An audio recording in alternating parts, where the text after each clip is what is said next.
आज जिस इंसिडेंट के बारे में मैं आपके साथ डिस्कस करूंगा, उस इंसिडेंट की वजह से ना सिर्फ बहुत सारी मूवीज और वेब सीरीज तक बनी, बल्कि उसी इंसिडेंट की वजह से देश के राष्ट्रपति तक को भी अपना इस्तीफा देना पड़ा। क्या हुआ था इसके अंदर? सीरियसली इस इंसिडेंट के बारे में जानने के बाद आप भी ये कहेंगे कि कोई ऐसा कैसे कर सकता है, बट मैं भी आपको ये कह रहा हूं कि आप ऐसा कैसे कर सकते हो। नहीं मतलब वीडियो तो देख लेते हो, लाइक बटन भी दबा दो यार, क्या फर्क पड़ता है उसमें।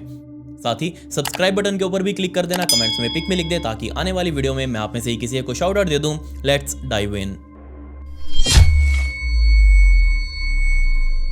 दिन था 15 अप्रैल 2014 का। जगह थी साउथ कोरिया का आनसन शहर और इसी शहर में बना हुआ था डैनवन हाई स्कूल। और इसी स्कूल के बहुत सारे बच्चे उस दिन बहुत ज़्यादा एक्साइटेड थे, क्योंकि सुबह सुबह जब बच्चे अपने घर से तैयार होकर निकले थे तो सभी अपने माता पिता को ये कहकर निकले थे कि वो आज रात को घर नहीं आ पाएंगे, क्योंकि उनके स्कूल वालों ने प्लान किया है एक बहुत ही बढ़िया पिकनिक जाने का। और वो सभी स्कूल के बच्चे उस पिकनिक में जाने वाले हैं एक बहुत ही बड़े क्रूज शिप के अंदर सवार होकर। वो यहाँ से दूर किसी आइलैंड के ऊपर पिकनिक मनाने जाएंगे और आज रात को छोड़िए परसों रात तक हम वापस आ जाएंगे, कोई दिक्कत वाली बात नहीं है। सभी बच्चे तैयार होकर अपने घर से सामान वगैरह लेकर, अपना खाने पीने का अलग, कपड़े वगैरह अलग अपने बैग में डालकर सारे के सारे बच्चे अपने घर से निकले और सीधा स्कूल में अब पहुंच चुके थे। अब यहाँ स्कूल के ग्राउंड में कुल टोटल 325 बच्चे इकट्ठा हो चुके थे और यही 325 बच्चे आपस में डिस्कस कर रहे थे कि आज रात का उनका कैसा प्लान रहेगा। 14 घंटे की उनका वो क्रूज टाइम होने वाला है, 14 घंटे तक वो समुद्र में रहेंगे। उसके बाद ही वो जेजू आइलैंड तक पहुंचेंगे, वहीं पर वो रात को रुकेंगे और वहीं से अपना पिकनिक वगैरह मनाकर अगली सुबह वो वहां से निकलेंगे और वापस अपने घर तक आएंगे। तो सभी बच्चे अपने अपना प्लान बना रहे थे कि वो क्या करने वाले हैं, कौन अपने घर से क्या लेकर आया है, फोटोज वगैरह कैसे क्लिक करनी है, वहां जाकर क्या क्या करना है। सभी लड़के जो थे अपना अपना ग्रुप बना रहे थे, लड़कियां अपना ग्रुप बना रही थी। आपको पता ही होगा एक टिपिकल पिकनिक स्कूल का कैसा होता है, आप भी बहुत गए होंगे, मैं भी बहुत गया हूं। इस पूरे पिकनिक को अंजाम देने के लिए स्कूल वालों ने पहले से ही सी वॉल फेरी को बुक किया हुआ था। ये जहाज जो आप अभी अपनी स्क्रीन के सामने देख रहे हैं, इस जहाज को इन स्कूल वालों ने बुक कर लिया था पूरे दिन के लिए और आने वाले अगले दिन के लिए भी। और इसी जहाज के अंदर अब ये सारे के सारे बच्चे सवार होकर अपना पिकनिक मनाने वाले थे। बट इससे पहले कि आप आगे की वीडियो समझे, आपको यह पता होना चाहिए कि एक्चुअल में जहाज कैसे काम करता है, इसका पूरा स्ट्रक्चर कैसा था। तो ये जहाज कोई नॉर्मल क्रूज शिप नहीं था, ये जहाज कार्गो प्लस क्रूज शिप था। इसके अंदर माल भी ढोया जा सकता था, इसके अंदर तेल वगैरह भी ढो सकते थे, इसके अंदर लोग वेकेशंस मनाने के लिए क्रूज शिप की तरह भी इसको इस्तेमाल कर सकते थे। और ऐसा ही कुछ अब यहां भी होने वाला था। इसका जो अपर पोर्शन है, मतलब कि ऊपरी इमारतें इस पूरे जहाज की, वो सारी की सारी रेजिडेंशियल, मतलब कि इसके अंदर ही काफी सारे कमरे बने हुए थे। सभी बच्चे अब इसी के अंदर अपना अपना सामान रखने वाले थे। बच्चों के हर ग्रुप को एक एक कमरा अलॉट किया जा चुका था। इसके अलावा नीचे इसके कैफेटेरिया से बहुत सारे होटल्स वगैरह इसके अंदर ही खोले हुए थे। और इसके नीचे कार्गो एरिया, जिसके अंदर उस टाइम पर गाड़ियां वगैरह, ट्रक्स वगैरह लोड करके एक जगह से दूसरी जगह पर भेजे जा सकते थे। और बहुत सारी गाड़ियां, बहुत सारे ट्रक्स वगैरह इस जहाज के अंदर पहले से ही लोड किए जा चुके थे। खैर, दूसरी तरफ ग्राउंड में सभी 325 बच्चे अब जमा हो चुके थे। उन सभी को एक एक करके अलग अलग बसेस के अंदर बैठाया गया और बहुत सारी बसेस एक साथ स्कूल से बाहर निकली और सीधा वो सारी की सारी बसेस अब स्पॉट पर पहुंची जहां पर ये सी वॉल फेरी नाम का जहाज खड़ा हुआ था। बट जैसे ये सारे बच्चे स्पॉट पर पहुंचे, एक एक करके सभी को बस से उतारा गया, तब यहां पर उनके टीचर्स ने सभी बच्चों को समझाया। जो जो उनके लीडर थे, हर एक ग्रुप का एक अलग टीचर लीडर था, तो सभी लीडर्स ने अपने अपने बच्चों को समझाया कि देखो, तुम 325 बच्चे हो, इसके अलावा भी 100 लोग और हैं तुम्हारे अलावा जो अलग अलग शहर से आए हैं, वो भी तुम्हारे साथ इसी जहाज के अंदर ट्रेवल करने वाले हैं। तो तुम बिल्कुल भी उनको परेशान मत करना अपनी हरकतों से। जो हरकतें तुम स्कूल में करते आते हो, वो हरकतें यहां पर मत दिखाना। किसी को भी मत बताना कि तुम कहां से हो। किसी अनजान व्यक्ति से तुम बात मत करना। कोई कुछ खाने को दे तो वो भी मत लेना। बस तुम अपने आप में मस्त रहना, किसी और से तुमको कोई लेना देना नहीं है, किसी और को बिल्कुल भी डिस्टर्ब मत करना। सभी बच्चों ने हाँ में हाँ मिलाई और एक एक करके अब सभी बच्चे इस सी वॉल फेरी पर जा चुके थे। सभी बच्चों को उनके टीचर्स ने बता दिया कि ये तुम्हारा कमरा है, इस फ्लोर पर तुम आराम से अपना खेलकूद कर सकते हो, यहाँ तुम खाना वाना खा सकते हो, ये सी डेक है, यहाँ पर खड़े होकर तुम समुद्र को अच्छे से देख सकते हो। इस जहाज के ऊपर चढ़ते ही सभी बच्चे बहुत ज़्यादा एंजॉय कर रहे थे। इसके अलावा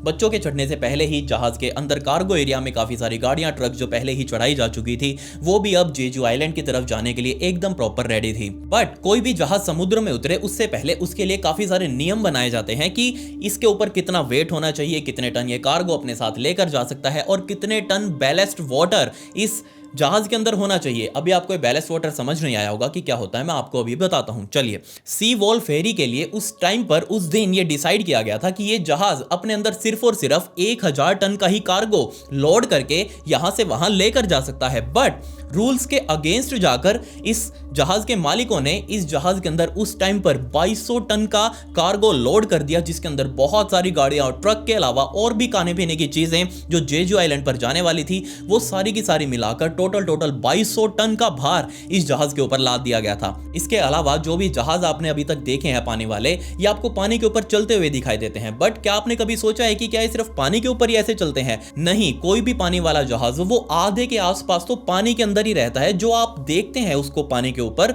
वो तकरीबन आधा ही हिस्सा है, बाकी का आधा जहाज नीचे पानी में रहता है। अब आप कहेंगे कि पानी के ऊपर चलने वाला जहाज पानी के अंदर क्या कर रहा है? तो ऐसा इसलिए कि समुद्र बहुत ज्यादा बेरहम है, यहाँ कब क्या हो जाए कुछ नहीं पता। इसीलिए समुद्र के अंदर यानी कि किसी भी समुद्री जहाज का जो निचला हिस्सा होता है वो बिल्कुल खोखला रखा जाता है। वैसे तो बहुत मोटी मोटी लोहे की चादरों से उसे बनाया जाता है, बट वो आगे से बिल्कुल खोखला होता है। बट इसी खोखले हिस्से के अंदर पानी भरकर रखा जाता है ताकि इस पूरे जहाज का भार नीचे की तरफ रहे, ये समुद्र की लहरों से झटका खाकर पीछे की तरफ ना आए या फिर इधर उधर ना डुले, ये अंदर ही बना रहे। इसलिए इस पूरे खोखले हिस्से के अंदर पानी भर दिया जाता है ताकि इस जहाज की सेंटर ऑफ ग्रेविटी नीचे की तरफ रहे। और ऐसा ही कुछ यहां इस सीवॉल फेरी जहाज के साथ भी किया जाना था। और उस टाइम पर अथॉरिटीज ने कहा हुआ था कि जहाज को समुद्र में जाने के लिए तकरीबन 1360 टन पानी इसके बैलेस्ट वाटर हिस्से में होना चाहिए। अब आप समझ गए होंगे कि बैलेस्ट वाटर किसे कहा जाता है, बट क्या आप इस बात पर विश्वास करेंगे कि उस टाइम पर 1360 टन पानी लादने की बजाय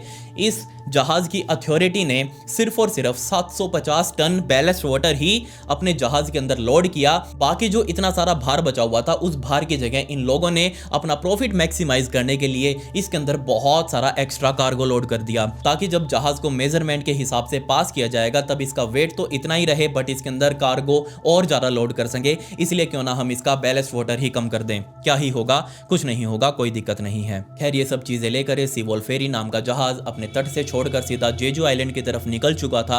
और जैसे ही रात का समय हुआ उस टाइम पर बच्चे बहुत ज़्यादा एक्साइटेड कि अब रात होने वाली है और रात का तो समुद्र का नज़ारा ही अलग होगा। हमको देखना है कि आखिर कैसा दिखता है समुद्र रात में, क्योंकि लाइट जो थी इस पूरे जहाज के ऊपर दूर दूर तक जा रही थी, दूर दूर तक का समुद्र देखा जा सकता था।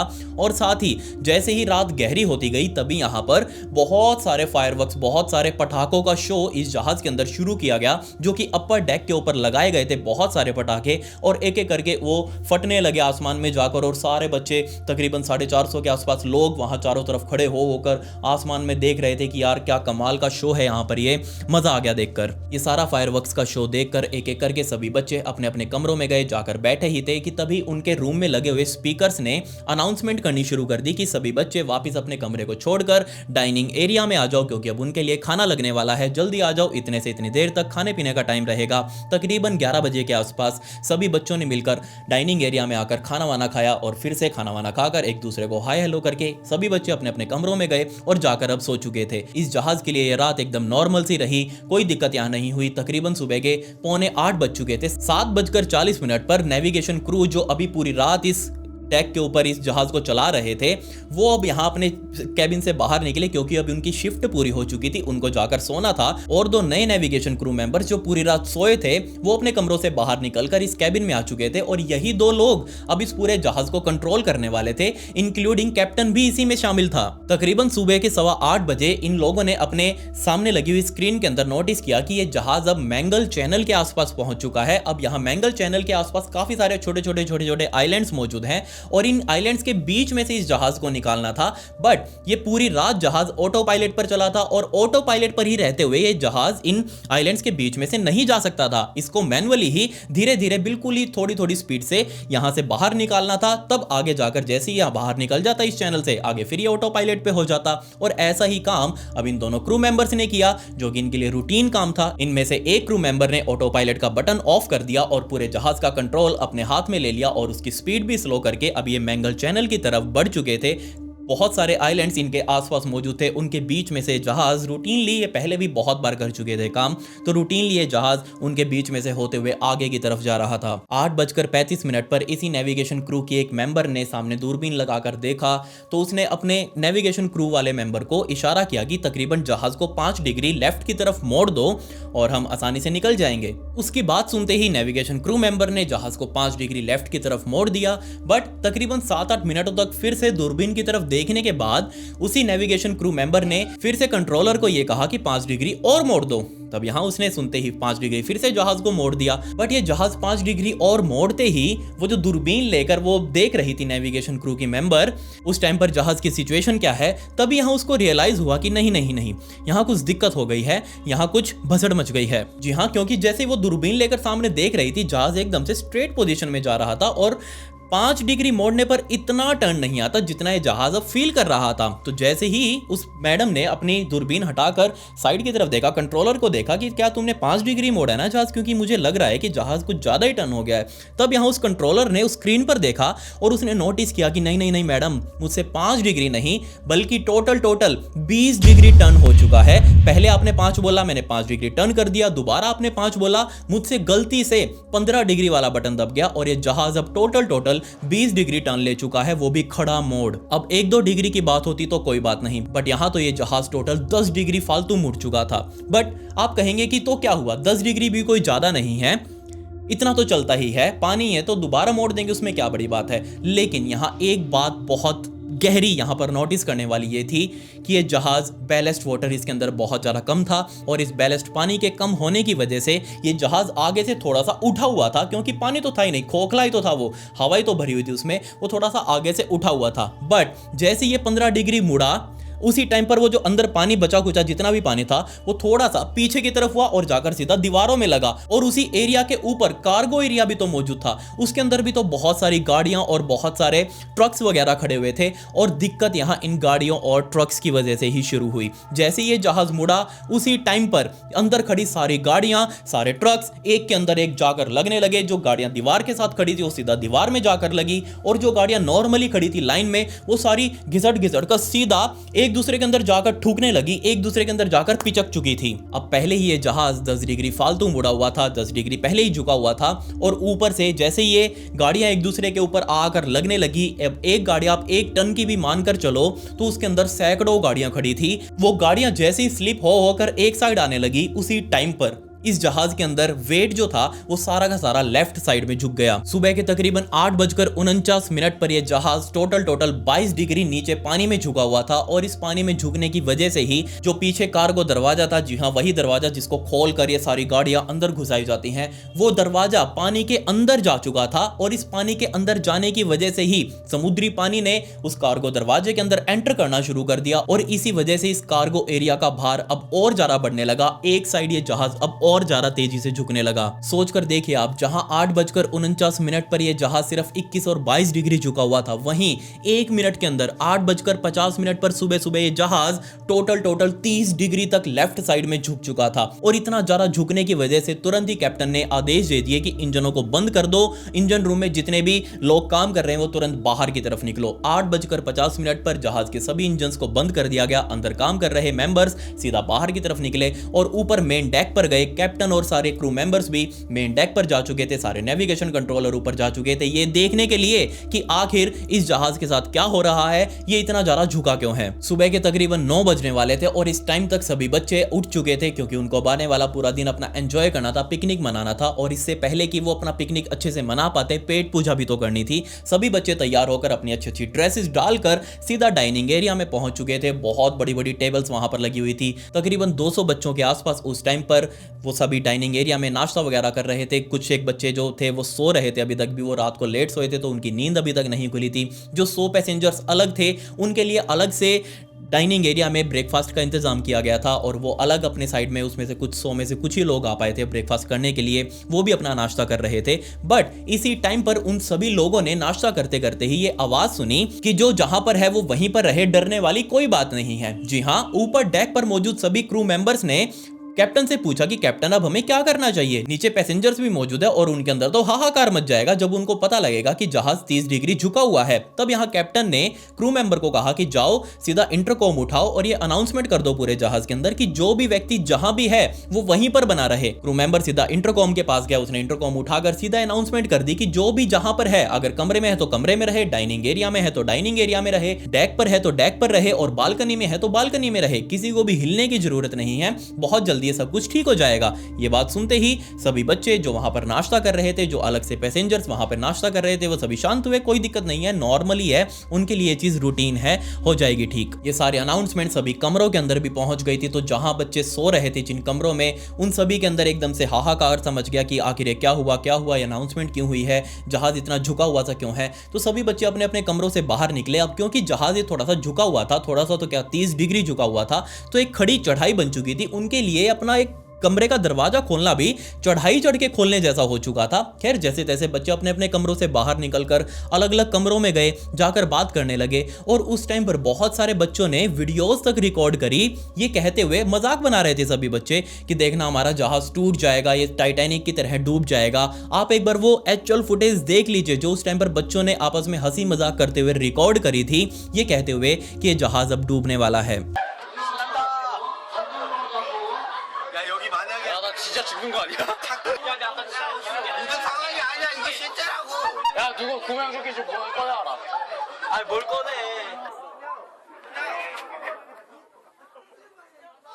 야 이거 뉴스 뜬다. 야 내가 학교 100번 한다. 이거 뉴스 뜬다. 안 떠 이런 걸로. 아니야 침몰 안 하면. 지금 침몰하는데? अम्मा सारंगेयो, अप्पा सारंगेयो, तुझा सारंगेयो। 8:55 पर यहाँ कैप्टन को एहसास हो चुका था कि वो बहुत बड़ी दिक्कत में है। उन्होंने अपना पूरा जोर लगा लिया, जहाज सीधा होने का नाम ही नहीं ले रहा और नीचे वाले लेवल्स में, नीचे वाले जो पोर्शन है जहाज के, उसके अंदर पानी लगातार भरता जा रहा है। शिप के अंदर वेट बहुत ज़्यादा बढ़ चुका है और वो इस टाइम पर बहुत बड़ी दिक्कत में है। तभी यहाँ कैप्टन सीधा भागकर नेविगेशन कंट्रोल रूम में गया। वहाँ पर जाकर उसने पहली बार 8:55 पर कोरियन वेसल ट्रैफिक सर्विस यानी कि KVTS को SOS यानी कि इमरजेंसी सिग्नल भेजा, डिस्ट्रेस कॉल भेजी कि वो बहुत बड़ी दिक्कत में आ चुके हैं, उनको मदद की जरूरत है। 8:57 पर KVTS की तरफ से वहां नजदीकी कोस्ट गार्ड को मैसेज किया गया कि हमारा जहाज फेरीवेल ये थोड़ा सा दिक्कत में है, आप जाकर देखिए। बट क्या आप इस बात पर विश्वास करेंगे कि यहाँ कोस्ट गार्ड को KVTS की तरफ से 8:57 पर मैसेज आया, बट 8:51 पर ही इस शिप के अंदर मौजूद कमरों के अंदर जो बच्चे थे उनमें से काफी सारे बच्चों ने अपने अपने मोबाइल फोन से नजदीकी कोस्ट गार्ड को मेल और फोन करने शुरू कर दिए थे कि हमारा जहाज दिक्कत में है, आप तुरंत आ जाओ। और जब वो 8:57 पर ये कोस्ट गार्ड के पास मैसेज पहुंचा, उस टाइम तक तो बहुत सारे कोस्ट गार्ड अपने अपनी बोट ले लेकर निकल चुके थे पहले ही इस जहाज की तरफ यहां मदद करने के लिए। मुझे तो ये समझ नहीं आया अभी तक कि कोई कैप्टन, जहाज का कैप्टन इतना मूर्ख कैसे हो सकता है, क्योंकि उससे ज्यादा समझदार तो बच्चे थे, उन्होंने पहले ही मदद मांग ली। आने वाले 8 और 9 मिनटों में जहां ये जहाज पहले 30 डिग्री झुका हुआ था, वहीं अब 8-9 मिनटों बाद ये जहाज 50 डिग्री तक झुक चुका था। अब 50 डिग्री तो बहुत बहुत ज्यादा हो जाता है। और क्या आप इस बात पर विश्वास करेंगे कि जहाज के 50 डिग्री तक झुकने के बाद भी कैप्टन की तरफ से यही अनाउंसमेंट की गई कि जो भी पर्सन जहां पर भी है, बच्चे अपने कमरे में है तो कमरों में ही रहें, डाइनिंग एरिया में है तो डाइनिंग एरिया में रहें, डेक पर है तो डेक पर रहें, अगर बालकनी में है तो बालकनी में ही रहें, किसी को कहीं भी जाने की जरूरत नहीं है। 9:14 पर पहली बार रेजिडेंशियल एरिया जो इस पूरे जहाज का था, जहां कमरे बने हुए थे, उन कमरों के अंदर पहली बार पानी के आने की आवाज सुनी गई। और जैसे ही बच्चों ने आवाज सुनी वो सभी डर गए। अब उनके अंदर तो पैनिक फैलना ही था, तो बच्चे एकदम से चिल्लाने लगे कि हो ये क्या हो गया, पानी हमारे पास आ रहा है, हम जो भी मजाक कर रहे थे वो सच होता हमें दिखाई दे रहा है। सुबह 9:30 बजे पहली बार इस कैप्टन को यह एहसास हुआ कि हाँ अब तो इवैक्यूएशन शुरू करना चाहिए। जो भी बच्चे नीचे कमरों में फंसे हुए हैं उनको सबसे पहले बाहर निकाला जाना चाहिए, उनको सबसे पहले ऊपर छत पर लेकर आना चाहिए, क्योंकि अब जाकर इस कैप्टन को यह समझ में आया था कि ये जहाज उनके आउट ऑफ कंट्रोल हो चुका है और ये जहाज अब किसी भी हालत में डूबने ही वाला है, इसको बचाया नहीं जा सकता। बट अब आप सोच कर देखिए, यहां मूर्खता की सबसे बड़ी निशानी, इवैक्यूएशन करने से पहले अनाउंसमेंट की जानी चाहिए थी। जो अभी तक ये कैप्टन सभी बच्चों के आगे बोल रहा था कि जो जहां पर है वहीं पर रहे, तो क्या ये इवैक्यूएशन वाली अनाउंसमेंट उसी इंटरकॉम पर नहीं बोली जानी चाहिए थी? ऑब्वियसली बोली जानी चाहिए थी, बट नहीं, इसने जस्ट अपने सभी क्रू मेंबर्स को कहा कि इवैक्यूएशन शुरू करो। और ये सारे क्रू मेंबर्स तो अपने पास वॉकी टॉकी लेकर तैयार थे। इन्होंने जस्ट ऊपर जो बच्चे थे, जो डाइनिंग एरिया में बच्चे थे, जो बालकनी में खड़े थे, जो ऊपर डेक पर मौजूद थे, उन सभी को सबसे ऊपर पहुंचाना शुरू कर दिया। किसी ने भी ध्यान ही नहीं दिया कि अंदर कमरों में भी तो सैकड़ों बच्चे अभी मौजूद हैं। ये जितने भी अनाउंसमेंट्स कर रहे थे सारे आपस में ही वॉकी टॉकी से लगे हुए थे कि हाँ मैंने मेरे पास खड़े हुए बच्चों को बता दिया है, वो सभी ऊपर डेक की तरफ आ रहे हैं। दूसरा ऑफिसर, हाँ मैंने बाकी के पैसेंजर्स को भी बता दिया है, वो भी सारे ऊपर की तरफ आ रहे हैं। जबकि इन्होंने ध्यान ही नहीं दिया कि नीचे वाले फ्लोर पर भी तो जो रेजिडेंशियल कमरे बने हुए हैं उनके अंदर भी एक बार जाग कर देख ले। 9:34 पर पहली बार जितने भी ऑफिसर्स थे, जितने भी क्रू मेंबर्स थे, जितने भी ऊपर वाले डेक पर लोग मौजूद थे, उन सभी ने अपनी अपनी लाइफ जैकेट्स पहनी और सीधा नीचे समुद्र में कूदना शुरू कर दिया।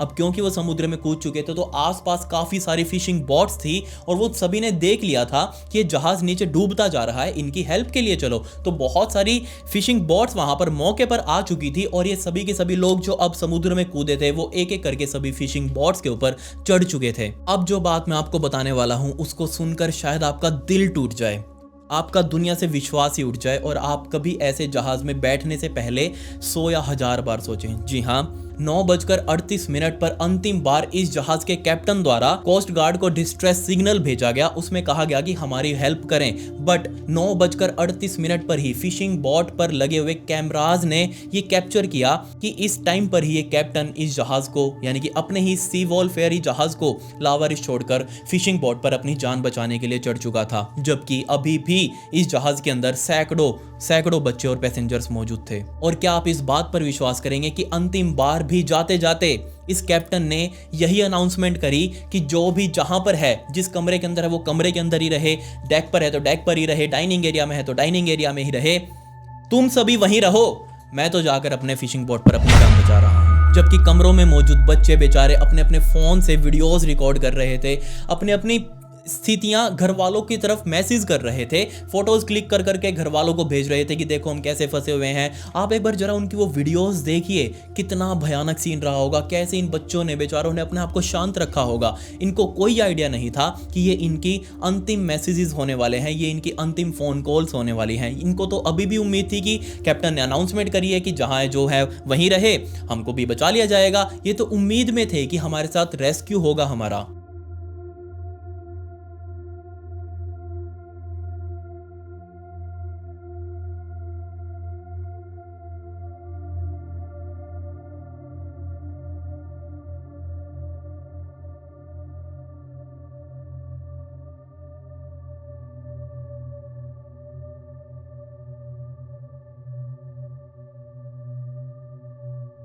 अब आप सोच कर देखिए, तकरीबन 9:45 बजे के आसपास ये जहाज 60 से 65 डिग्री तक नीचे पानी में झुक चुका था और इस टाइम तक आते आते सभी बच्चे जो अंदर बैठे हुए थे उनको ये एहसास होने लगा था कि उनको ही कुछ करना चाहिए, उनको कमरों से बाहर निकलना चाहिए। बट 65 डिग्री अगर जहाज झुका हुआ है तो आप बस सोच कर देखिए, आप अपने कमरे में बैठे हुए हैं, आपका कमरे का दरवाजा आपकी आंखों के सामने है, बट क्या होगा, वो कमरे का दरवाजा एकदम से उठ के ऊपर छत की तरफ चले जाए तो आप उस कमरे के दरवाजे को कैसे खोलेंगे।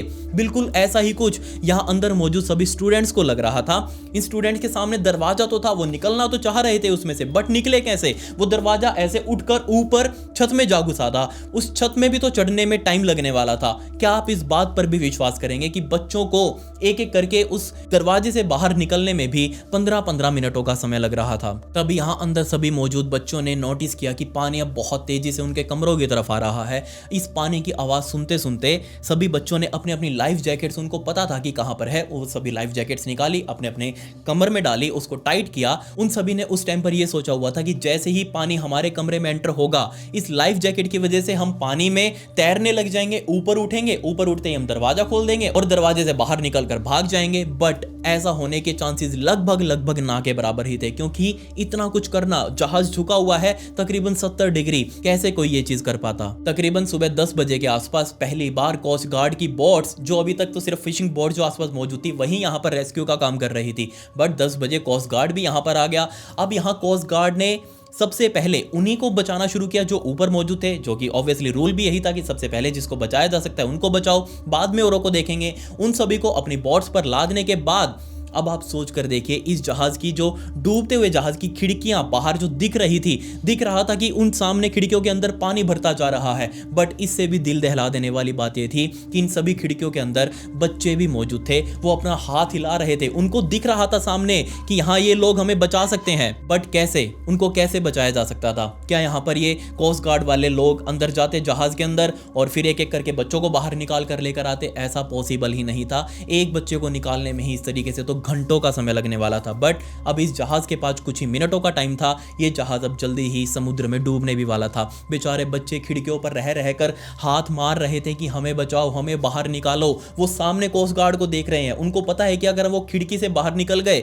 तो ये जान बचा लेंगे। बट खिड़की को तोड़ना भी तो कोई हलवा नहीं था। बहुत सारे बच्चों ने खिड़की को तोड़ने की भी कोशिश करी। बड़ी बड़ी चीज़ों से, हथौड़ों से, जो अंदर टूल्स रखे हुए थे उनसे खिड़की को काटने की कोशिश करी। बट वो खिड़की टूटी ही नहीं। क्यों? क्योंकि वो खिड़की सारी फाइबर ग्लास से बनाई गई थी। वो इतना मजबूत होता है कि उसके ऊपर इन हथौड़े आरियों का कोई फर्क नहीं पड़ने वाला था। बस आप सोच कर देखिए ये चीज़ उन सब के लिए कितनी ज़्यादा क्लॉस्ट्रोफोबिक रही होगी कि सामने कमरे के अंदर पानी भरता जा रहा है, आसपास बहुत सारे और भी बच्चे फंसे हुए हैं, लोग सामने देख पा रहे हैं, रेस्क्यूअर्स उनको बचाने की कोशिश कर रहे हैं बट बचा नहीं पा रहे। बीच में एक फाइबर ग्लास की शीट आ रही है। 10:17 पर इस जहाज से एक बच्चे के द्वारा अंतिम बार अपने घर पर मैसेज भेजा गया और उसके अंदर बस यही लिखा था, end of this trip we are going to die right now. सोच कर देखिए बच्चे क्या लिख रहे थे। बच्चों को एहसास हो चुका था कि वो मरने वाले हैं। 10:23 पर ये जहाज जो अभी तक 70 से 75 डिग्री तक झुका हुआ था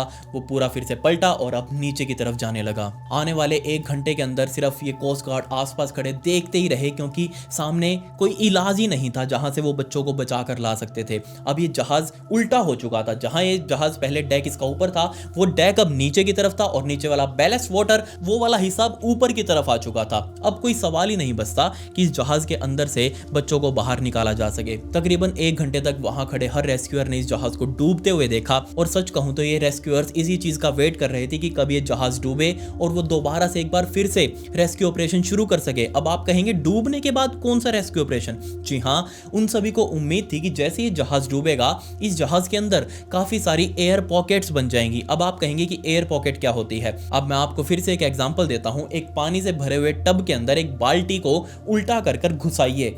अब बाल्टी के अंदर जो हवा है वो उसी के अंदर कैद हो जाएगी। बेशक आप उस बाल्टी को कितना ही गहरा उस पानी में डाल लें लेकिन बाल्टी के अंदर तो हवा है ही। जब तक आप उस बाल्टी को टेढ़ा नहीं करते तब तक वो हवा बुलबुले बनकर बाहर नहीं आएगी, वो अंदर ही रहेगी। और ऐसी ही एयर पॉकेट्स इस जहाज के अंदर भी बनने वाली थी। रेस्क्यूअर्स को उम्मीद थी कि जो भी बच्चे अंदर फंसे हुए हैं वो इन एयर पॉकेट्स के अंदर जाकर कुछ देर तक तो सांस ले सकते हैं। बट इस चीज को पॉसिबल बनाना लगभग क्या कहूं 100% नामुमकिन जैसा ही था क्योंकि जहाज डूबकर सीधा अब नीचे तकरीबन 1000 फीट तल पर जाने वाला था।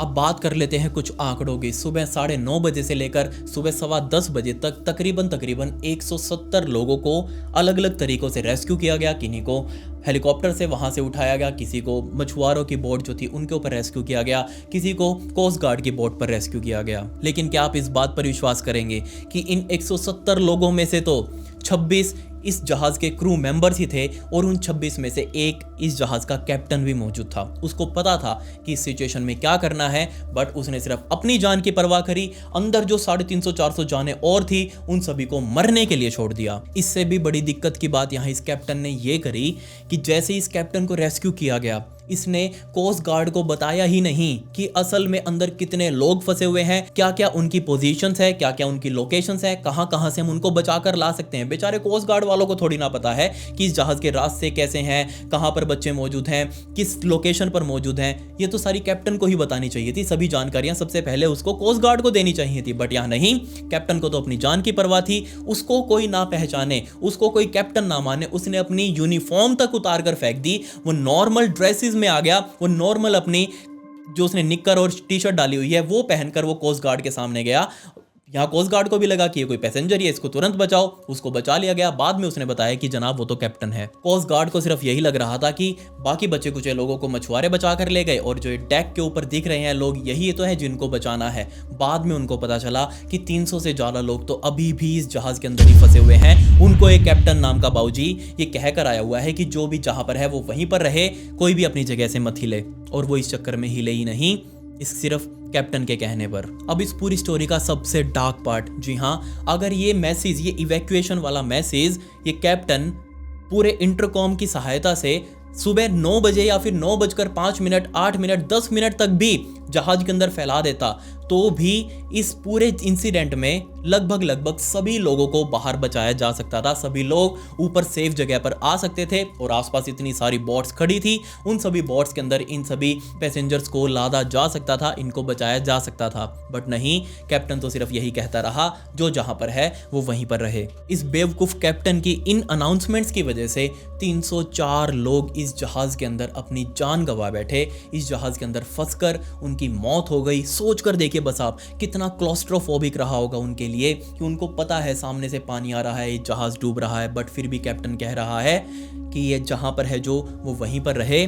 कैसे उन्होंने खुद को कंट्रोल किया होगा। बेचारे बच्चे, छोटे छोटे बच्चे जो अपने लिए पिकनिक मनाने जा रहे थे, बट उनको नहीं पता था कि उनकी ज़िंदगी का ही अंतिम दिन होगा। जो नाश्ता कर रहे थे उनको कोई अंदाज़ा नहीं था कि वो अब सभी अंतिम नाश्ता कर रहे हैं। पूरे देश के अंदर जैसे इस इंसिडेंट की खबर फैली कि 304 लोग मर चुके हैं कैप्टन की बेवकूफ़ी की वजह से, ऑब्वियसली देश के अंदर गुस्सा फूटा। ना सिर्फ इस सी वॉल फेरी की कंपनी के ऊपर बल्कि सरकार के ऊपर भी काफ़ी सारे आरोप लगे कि उन्होंने कैसे इस जहाज़ को पास कर दिया जब इसके अंदर इतनी सारी खामियां थी, ये इतना लोड नहीं ले सकता था, फिर भी इसको कैसे जाने दिया। ऑब्वियसली कंपनी के ऊपर भी बात आई, कंपनी के ऊपर भी काफ़ी भारी जुर्माना लगाया गया। अब बारी थी सजा की, तो कोर्ट ने ऑब्वियसली इस पूरे शिप के कैप्टन को लाइफ इम्प्रिजनमेंट यानी कि उम्र कैद की सजा सुनाई। इसके अलावा जितने भी क्रू मेंबर्स थे उन्होंने भी तो बेवकूफ़ी दिखाई, वो भी तो जाकर अनाउंसमेंट कर सकते थे, वो भी तो बच्चों को बचा सकते थे, लेकिन नहीं, उन सभी ने अपनी जान बचानी जरूरी समझी। उन सभी को 20-20 सालों की कैद सुनाई। इसके अलावा इस कंपनी के ऑनर को, सी वॉल फेरी जहाज के मालिक को